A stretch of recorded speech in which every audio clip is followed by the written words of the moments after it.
naging desisyon ang Korte Suprema na ibinasura yung mga petition para ipatigil yung ongoing proceedings po sa Senate Impeachment Court.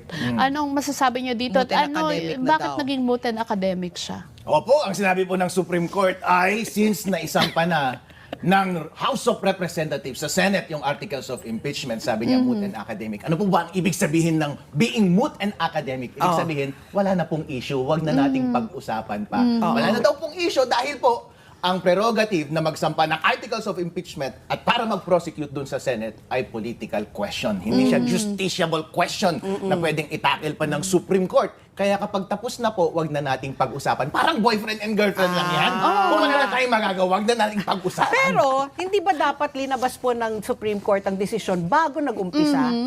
Should it have been? Or, yun na nga, like you mentioned nga, it's a political exercise. So, it doesn't Dapat really earlier, matter. naging clear na kagad. Would it have been easier if they declared it earlier? Tama ka, Pat! Yun dapat ang ginagawa ng Supreme Court. As a matter of fact, marami pong mga petition sa Supreme Court na kinakailangan ng mga agarang desisyon sana, katulad ng petition nila sa pag-aresto kay Sir Bato, hindi po ba? Meron ding mga questions doon na ginawang moot and academic dahil daw hinahabol naman na siya. Pero sana, sir, kung nag-decide sana kayo bago siya arestuhin or iserve yung warrant, edi sana, alam sana ng mga ating government officials or enforcement agency kung isi-serve nila o hindi. And ganun din sana ang ginawa ninyo dito sa pag-file ng impeachment complete articles of impeachment before sana mag-file yung House of Representatives sa Senate para alam ng House of Representatives kung magpo-proceed sila o hindi. Kaso nga lang, kapag too late na po, napakadali ng excuse na being moot and academic. Pero by the way po, kapag nag-decide na po ang Supreme Court, bilang abogado at politician, Vice Mayor po ako ng Reyna Mercedes, kapag nagsalita po ang pinakamataas na institusyon sa ating bansa tungkol sa mga legal controversies, disiplinado po tayong sundin na lang natin para hindi magkagulo ang Pilipinas. Correct. Kailangan respetuhin na, no? Whether it is too late, too early, or no comment. Ano na lang, At okay. least, Miss Pat, nagsalita kasi kung no comment, hanggang ngayon, nakabitin pa rin siya, Yeah, di ba? oo. Pero dito po sa ongoing impeachment trial, nakakalabing 3 araw na, no? So, as a lawyer, anong assessment ninyo, ano nakikita ninyo dun sa mga ipinipresentang testigo nitong prosecution? Alright, napakaganda po ang pagpapatakbo nila ng impeachment trial dito sa ating bansa dahil po maliwanag na nai-layout ng prosecution ang kanilang case at nabibigyan po ng due process this time dahil may pagkakataon na mag-cross-examine ang depensa at extensive ding magtanong ang ating mga senador. Kaya ang taong bayan po nagkakaroon ng sufficient legal and political context at naiintindihan nila yung proseso. Kaso nga lang kung minsan nakakaboring. Pero hindi po bale. Basta po ang mahalaga pagdating po sa huli, alam natin kung totoong nagkasala ba o hindi si VP Sara Duterte. Ngayon po, itanong natin, yung mga witness, epektibo ba Yun na ipakita So nila far, ang guilt ni VP Sara Nakakadalawang Duterte? articles of impeachment Opo. na po na tinatalakay. Yung una, yung Yung tungkol grave dun threats. sa grave threat. Tapos ngayon naman ay dun sa misuse Misuse of confidential confidential fund and funds. intelligence funds. Oo. Yung dito po, ang iniharap nila, una pa lang na testigo ay yung dating Attorney state Wamil. auditor. So Opo. far, how is he as a witness? O, tanong ko po sa inyo, Weng and Pat, sa tingin niyo po ba ay sufficient na yung iprinesenta ng prosecution para ma-impeach si VP Sara Duterte sa mga articles na prinesenta nila so far? Hindi po kami abogado eh. Hindi kami abogado. Hindi na muna question. kami magko-comment kasi baka sabihin Baka sabihin, oo. nagmamarunong kami eh. Hindi po. That's why so far as a lawyer, the legal proceedings, has it been sufficient in form and in substance? Has it been impartial at the very least? O, sige po, si Attorney Harold Respiso na sige. lamang ang magmamarunong. Oo. Ang teorya po ni auditor, CPA lawyer na si Attorney Wamil ay ganito po. Kasi meron pong provision doon sa circular ng COA na nagsasabi na kapag ikaw ay accountable officer at upon demand, sinabi na mag-liquidate ka at hindi ka nag-liquidate, prima facie na ikaw ang nagnakaw. Ayun po ang tanong. Una, prima facie. Ano pong ibig sabihin ng prima facie? Presumption lamang. Ano ba ang proof na required para ma-impeach? Sabi ni Senator Defensor Santiago noon, less than proof beyond reasonable doubt, pero more than substantial evidence. Oh. Pero nasaan po yung presumptive or yung prima facie, less Wala than pa. substantial. Less than. Therefore, sufficient ba yung presumption na yun para ma-impeach si VP Sara Duterte? Hindi po. Secondly, accountable officer ba si VP Sara Duterte? Doon din po, sa same circular, nakalagay po doon, ang accountable officer ay ang siyang may hawak ng pera or may kakayahang humawak ng pera. At sino po yung taong iyon? Ang nakalagay po sa circular, yung head of agency si VP Sara Duterte or yung isang special disbursing officer. Yung- Or ang nakalagay, hindi end. Kapag end po ang nakalagay, ibig sabihin pwedeng sila ang Silang sabay. dalawa. Kapag or, is either one One or the person other. or the other. Pero since meron ng special disbursing officer, hindi na si VP Sara Duterte yun. So hindi na siya yung accountable officer. So hindi na rin dapat siya yung magsasuffer ng presumption na ninakaw yung pera. So ang sisisihin dapat natin ay hindi si VP Sara Duterte, disbursing. kundi yung disbursing But there was officer. also, they were able to show that the VP Sara signed off Sa mga plano po, Vice Mayor din po ako, Presidente rin po si BBM. Lahat po ng head of agency, nagsasign po yan sa mga papeles. But where does accountability come in? Kung sino po yung humawak ng pera. Yun po ang nakalagay sa circular, kung So- sino ang humawak ng pera. So parang ako I just play devil's advocate. So kunyari ako yung disbursing officer, inutusan ako ng boss ko. Syempre ako nakasign, sabi mo nga no, pero may approval niya. So ako ang if ever mananagot, ako yung makukulong maski na utos ng aking boss. Saan po yung accountability? Parang Parang yung ano- parang Meralco bill natin, di ba?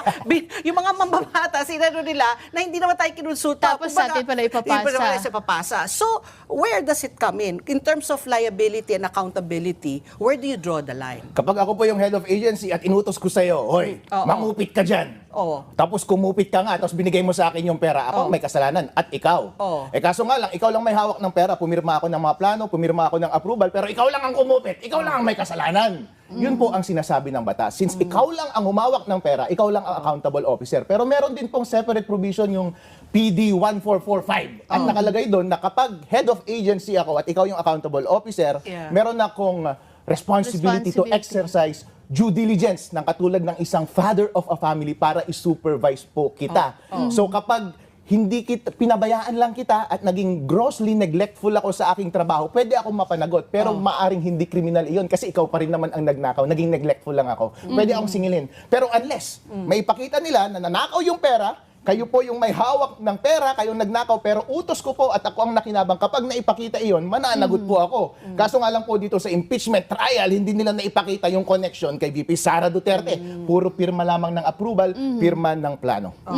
Pero if That's not ever, enough. The Hi- approval, hindi- the signature that you approved it, it's not enough. Hindi po, kasi si Office of the President, BBM, Oo. meron pong notice of disallowance din. Kalahating bilyon po ang naka-appeal po sa korte ngayon. Siya rin po ang nakapirma sa mga plano. So, ibig sabihin po ba kapag nagnakaw yung driver niya, siya rin po dapat ang makulong?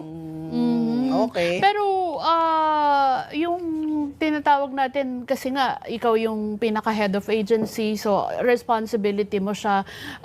Sabihin na natin na not impeachable offense, pero administratively, may pananagutan ba ang isang head of agency? Meron po administratively or civilly. Nakalagay po dyan sa presidential decree na nabanggit ko kanina na yung responsibilidad niya ay mag-exercise ng sufficient diligence. Kapag hindi po naipakita, solidarily liable po ako. Kung ano man po ang nanakaw dahil sobrang neglectful ako, baka ako po ang dapat mag-refund.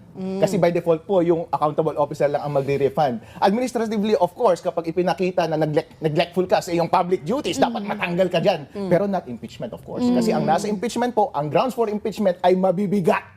Hindi lamang mga neglectful acts.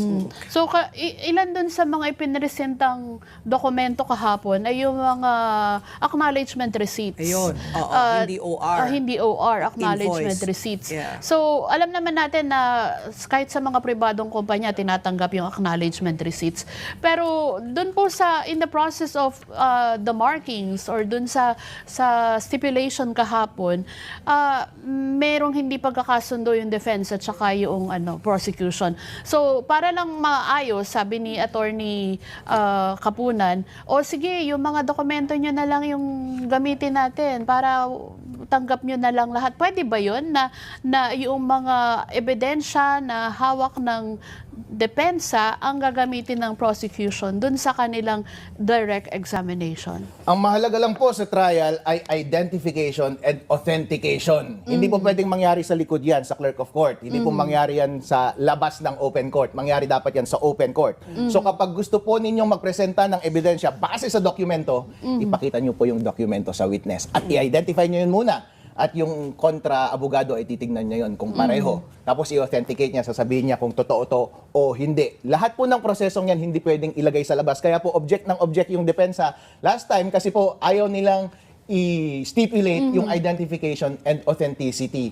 Hindi po naman nila obligasyon, sabi nga ni presiding officer, na mag-stipulate. Karapatan nila na since burden po ninyo na mag-prove ng iyong case, edi pahihirapan namin kayo. Ayaw namin padalin ito para sa inyo. Trabaho nyo yan eh. Kung nahihirapan kayo, di problema nyo yun. Di acquit ninyo yung pinoprosecute ninyo. Yun po ang strategy. Bilang abogado po ako, supported po ako doon. So yung isa rin na parang naging issue, no, yung paggamit nung confidential funds na meron nga kay Mary Grace Piato, 70,000 sa gamot. Tapos meron rin para sa pagkain. Sa equipment. Equipment na dapat may travel rin di ba? If I'm not mistaken. So those things, sabi ni Attorney Wamil, hindi yan dapat sakop. That shouldn't Ng fall confidential ng confidential fund. Kumbaga, ibang item kasi dapat intelligence gathering. I don't Or know how dapat they daw do it. sa MOOE, Oo, operations. sa operation, maintenance and operation. So, how do you, paano yung ano yun? Paano mo yun may explain? Hindi siya sure dyan, si Attorney Wawil. Bakit po? Dahil hindi siya gumawa ng audit query. Kasi po, ang audit query, kapag nakakita ka po ng dokumento at nakikita po ninyo, ay hindi siya compliant sa legal na batas, pero may doubts ka. Kapag may naka-open and close parenthesis dyan at nakalagay gamot, bumili ba ako ng gamot sa Mercury? O binigay ko yung pera sa tao para ipambili niya ng gamot? Kasi po kapag binigay ko yung pera sa tao para ipambili niya ng gamot, baka in the nature of rewards yun at pumasok siya sa coverage ng circular. Kaya po magtatanong ka muna doon sana kay Attorney Powa para liwanagin niya kung ano yung nature nun. Ngayon nga lang po, sabi niya, since hindi po yan included sa circular, ang sinabi ko na lang ay nag-issue na lang ako ng Audit Observation Memorandum. Ang ibig sabihin po nun ay parang penalty ka na. Sinabi niya na kaagad conclusively na nagkasala ka. Eh hindi mo nga niliwanag kung ano ang nature niyan eh. Pinakasalanan mo kaagad. Sa auditor din po ako, isa po akong CPA. Kapag nag-audit ka po, talagang mag-query ka muna dapat sa responsible person kasi baka magkamali ka. Kapag hindi mo tinanong yan and eventually may lumabas na ebidensya na mali ang pagkakaintindi mo, ay talagang sisibakin ka ng employer mo. Ganun po dapat ang ginawa ni Attorney Wamil. Meron din po mga date doon nakalagay. 22/12/26. Ang interpretation po ni Senator Erwin Tulfo ay 12 December 22, 2026. Pero pwede rin namang interpretation na December 26, 2022. For which the liquidation was attributed, di ba?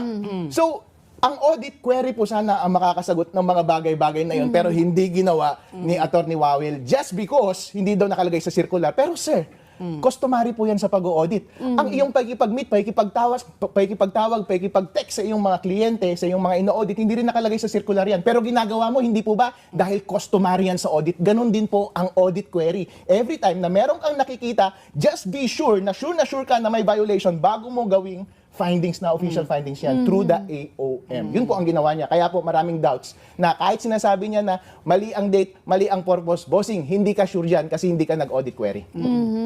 Pero kasi ang isang sinasabi niya, wala daw pong sinubmit na mga evidentiary documents ang ang OVP eh. Sa first instance lang po iyon kasi po ang nakalagay po sa ating batas ay dapat mag-liquidate ka. At kapag nag-liquidate ka po, just show proof of success. In the belief ng mga staff ni VP Sara Duterte, nung nasa DepEd siya at saka nung nasa OVP, ngayon nasa OVP siya, sa kanila sufficient na po iyon.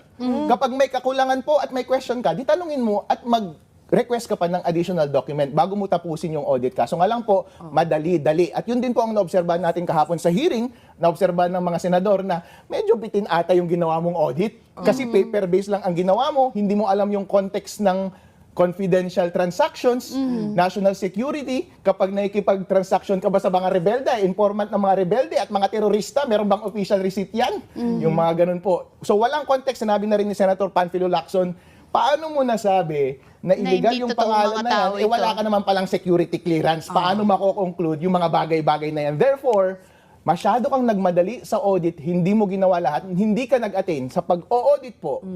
bilang auditor, responsibilidad po namin na magkaroon ng reasonable certainty or assurance, kaya nga po reasonable assurance ang tawag kapag nag-audit opinion, na tama ang iyong ginagawa. Kaya kapag puro dokumento ka lang at wala kang verification sa source people or counterparties, kulang po ang iyong trabaho. Dahil po, baka meron silang alternative explanation na ma-justify bakit ganun ang nakasulat. Baka i-correct nila yung nakalagay doon or dadagdagan nila ng documentation. Hindi ka po mag-i-issue ng audit findings in the first instance na magbibigay sila sa'yo ng documents.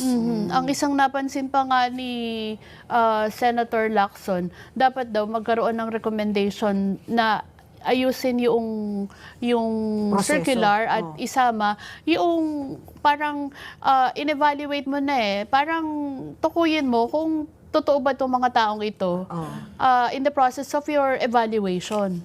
Tama po, kapag isa yun sa kanilang audit objective. Kaya dapat malinaw po muna yung audit objective, hindi lamang malinaw na sasabihin na titingnan ko yung document, therefore mali.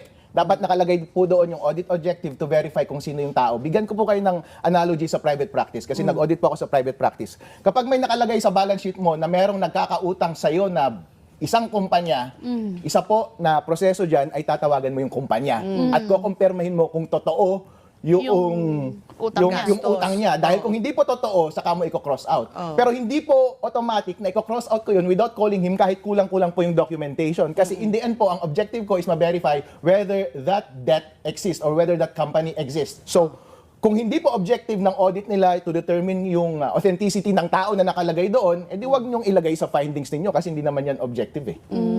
So are you saying also na kulang yung audit findings? It is not sufficient. Kulang na kulang yung audit findings and for that purpose, kulang na kulang din po yung ebidensya to declare the guilt of VP Sara Duterte. Kaya titignan po ninyo, ang impeachment trial po ay para tanggalin ang isang democratically elected official kapag OVP, kapag Vice President ang ini-impeach natin. May mandato po yan ng ating demokrasya. Kaya nakalagay po sa ating saligang batas na mabibigat dapat yung mga pagkakasala na kanyang ginawa. Ang naipakita lang po so far ay magagaan na pagkakasala at pagkukulang ng accountable officer na hindi siya or ng kanyang mga staff. Tingnan po ninyo, kayo rin po ay mga may negosyo din po at nagtatrabaho, may mga staff po kayo. Tinitignan niyo po ba yung mga resibo?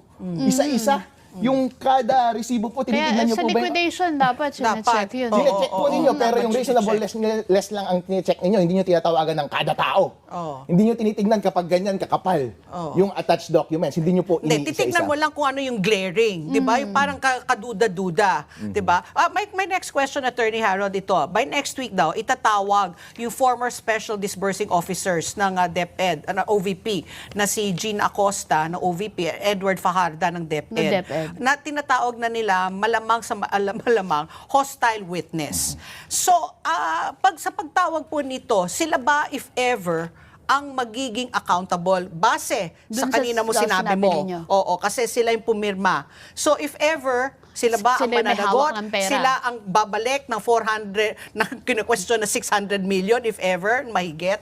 Opo, ngayon po, prima facie na sila ang nagnakaw ng pera kung mapapakita nila na nawawala talaga yung pera at insufficient yung liquidation. Tingnan po natin yung word ng presumption, kapag lumalabas yung presumption dun sa circular, failure to liquidate. Nag-liquidate po ba sila? At least nag-attempt silang mag-liquidate. Mag-liquidate. AR, ng acknowledgement receipt. Ang tingin lang po kasi ng auditor ay insufficient yung mga document na yun. Pero kapag gusto nilang bigyan ng sala si VP Sara Duterte, technique prosecution, turuan ko kayo. Dapat mai-elicit nyo sa kanilang bunganga na si VP Sara Duterte mismo ang Ang nagutos. nag-instruct sa kanila na kupitin nila yung pera at ibigay yung pera kay VP Sara Sa Duterte. kanya. Kapag walang ganong nexus, hindi nyo pwedeng bigyan ng sala si VP Sara. So, sila nga ang mananagot kung sakali. Kasi pinapabalik may order di ba, ang Kasi COA na dapat- ibalik at least Oo. 440 something million. I was watching the news yesterday. I don't remember na the breakdown. But that was also a question na maski na ibalik ng OVP o ng DepEd yung halaga na yon, it will not kumbaga it will not absolve her of her the complaints against her. Opo, kasi po separate regime po 'yun ng batas. basta kapag nasa COA tayo, kapag may notice of disallowance, ibalik mo daw Ibalik yung pera. mo. So ibalik mo yung Libre pera. ka na. Whether or not, kakasuhan ka nila sa ombudsman, isang regime po ulit yun kasi sa paniniwala po nila, merong prima facie evidence na misappropriate ng accountable officer yung pera. So good luck po sa kanila. Ayan, ako, masalimuot pa ang impeachment at mahaba pa ang tatakbuhin. Dito naman tayo sa isang issue. Medyo mahaba itong mga discussion natin. Kaya nga, Yung flood control, kasi nung SONA, sabi ni PBBM, kakasuhan na daw yung dating Speaker of the House. Siyempre, yun yung kanyang pinsan. Pero hanggang ngayon, nag-aabang pa rin yung mga kababayan natin kung ano na ba ang status after 2 weeks na after ng SONA.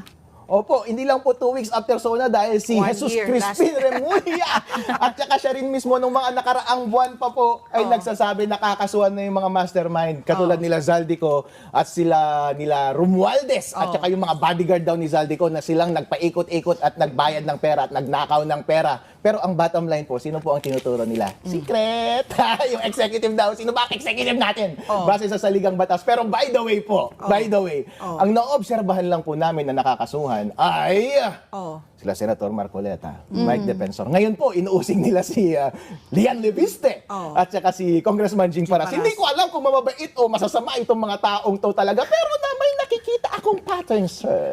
Kasi po, itong mga nakakasuhan ngayon ay silang mga consistent na nakikriticize po sa inyo. Ang malaya na lang po ngayon, sir, ay para ma-perfect nyo na ang inyong score ay ako at si Meow Meow. Nako. Si Lian malapit na rin kasi may kaso na. May kaso na rin po kami. Pero madaliin nyo na lang po yung kaso namin ni Meow Meow para lahat kami na nagkikriticize sa administration ay nasa kulungan na po. yung Ay, kaso meron pa.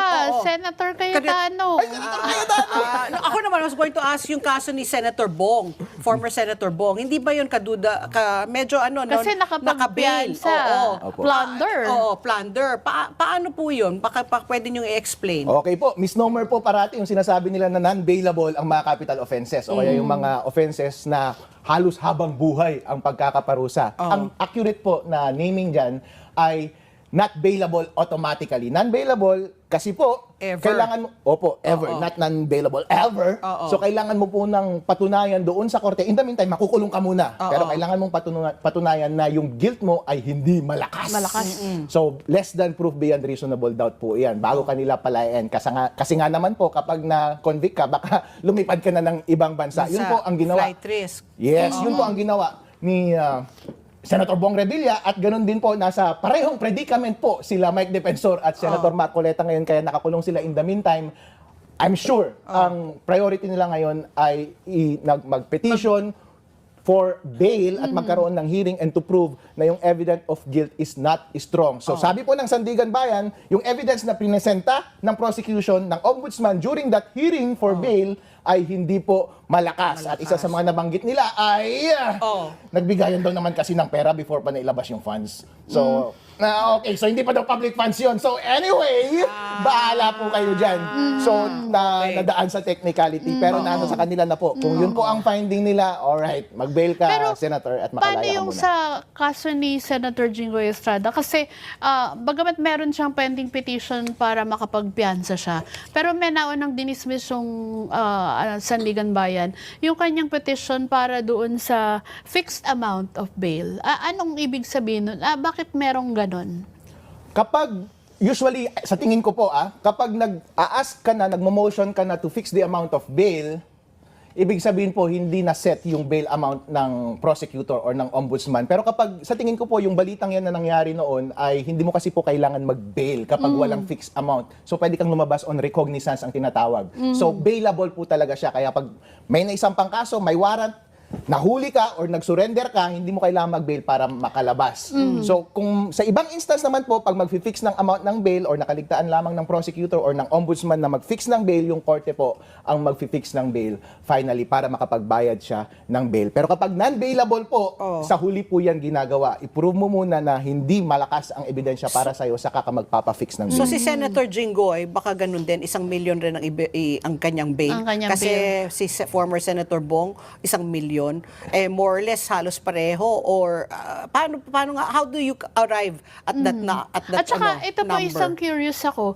Kasi may iba-ibang kaso yung kinakaharap nila. May plunder, may malversation, Oo. merong graft and corruption. Doon sa ibang aspeto, bailable, kagaya sa graft and corruption. Tapos may plunder sila. So sa plunder, hindi sila pwede mag-bail. Bakit nagbe-bail pa sila doon sa graft and corruption? Kung hindi naman sila nakakulong din naman makakalabas. sila. Exactly, Weng.